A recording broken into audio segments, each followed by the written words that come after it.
आज ब्लॉगिंगचा पहिला दिवस. हा माझा मित्र अशोकराव दिसतो की नाही. आम्ही ब्लॅक अँड व्हाईट. एक गोरा आणि एक पांढरा. आपला एक सावळा आणि एक पांढरा.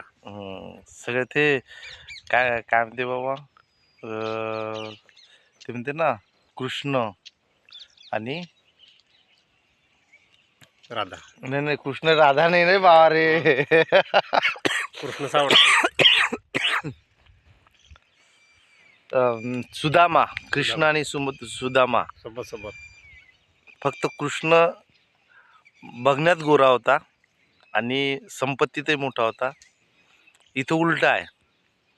इथं इकडे संपत्ती जास्त आहे, इथे फुल आहे, इथं फुल नाही, फुलाची पाकळी आहे. पण दिलदार मनाचे लोक आहे. हां, आम्ही दिलदार मनाचे माणसं आहे. त्याच्यामुळं काही हे नाही आमच्या ह्याच्यात. ते काही असो, मित्र मित्र असतात. हाय करून घ्या आता एकदा. बाय.